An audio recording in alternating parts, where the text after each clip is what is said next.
Apprendre à distance avec Madame Aja.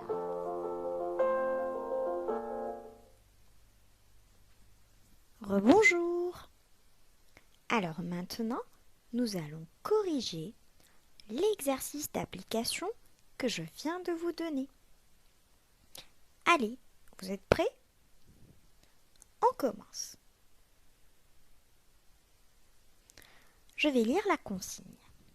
Complète chaque phrase avec le mot qui convient. Première phrase. Bon, bon. Le lapin fait un grand bond. Je répète, le lapin fait un grand bond. Deuxième phrase. Port, port. Les bateaux sont dans le port. Les bateaux sont dans le port. Alors, la première phrase. Est-ce qu'il s'agit de bon ou bien de bon avec des? Il s'agit de bon avec des. Et comment je peux le savoir? En utilisant un mot de la même famille. Comme par exemple, bondir. Donc on va dire, le lapin fait un grand bond avec des. Passons maintenant à la deuxième phrase. Port, port. Les bateaux sont dans le port. Est-ce qu'on va écrire port avec T ou bien port avec C? Et on vient de le voir dans la leçon que l'on vient de faire à l'instant. Très bien, on va écrire port avec T. Parce que port avec C, c'est l'animal.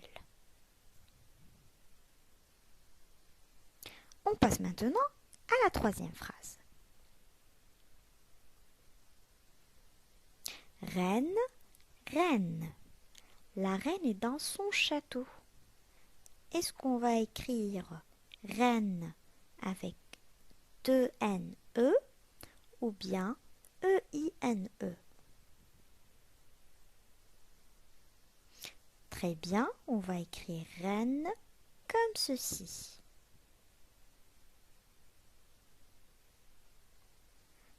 Parce que le renne avec 2 N, c'est l'animal, le renne, et non pas la reine. Et il ressemble au cerf. Passons maintenant à la quatrième phrase. Saut, saut. Il fait un saut de 2 mètres.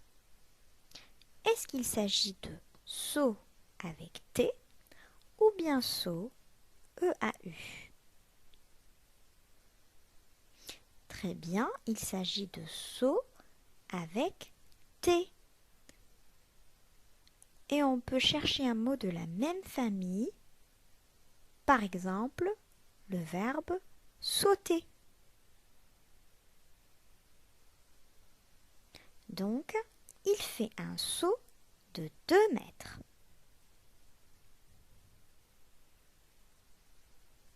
Et le saut avec S-E-A-U, il s'agit du saut que tout le monde connaît.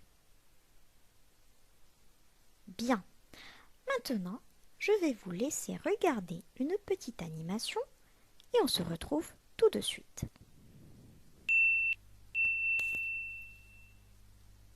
Tout le monde est prêt? Ça va commencer.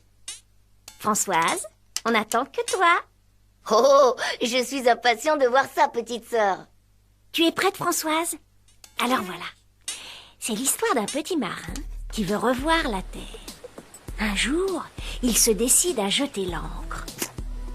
Mais non, Françoise, pas l'encre du stylo. L'encre du bateau.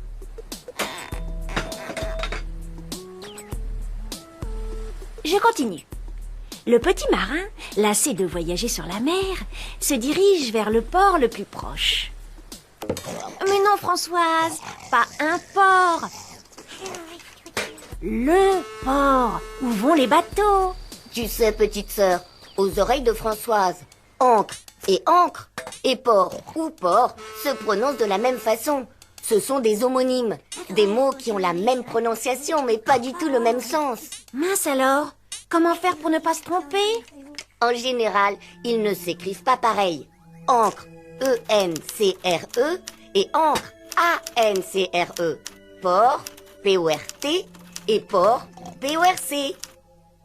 Oh oh, je crois que tu t'es encore trompée, Françoise. C'est le port où vont les bateaux qui a un T à la fin. Et le port tout rose, lui, il a un C. C'est bien ça, Françoise. Mais si tu doutes de l'orthographe des homonymes, réfléchis à des mots de la même famille pour t'aider. Par exemple, le porc vit dans une porcherie. Et on parle de zone portuaire. Bravo, Françoise. Allez, à mon tour de raconter une histoire. Le petit Ververt boit dans un verre. Mais si, c'est facile. Tu dois réfléchir au sens de la phrase, Françoise, pour bien différencier ses homonymes. Le petit ver, de terre, vert, comme l'herbe, boit dans un verre, que l'eau. Bravo! Mais tu sais, il y a même des homonymes qui s'écrivent et se prononcent de la même façon. Par exemple, Juliette se regarde dans la glace, en mangeant de la glace au chocolat. Ils s'écrivent et se prononcent de la même façon, mais ils n'ont toujours pas le même sens. Eh oui, parce que ce sont des homonymes, comme l'avocat, le monsieur, et l'avocat, le fruit. Bravo, Françoise! La prochaine fois, je te présenterai les synonymes, d'autres mots bien utiles pour raconter de belles histoires. Youpi! Voilà, j'espère que ça vous a plu. Donc on se retrouve demain pour une nouvelle leçon. Au revoir les enfants.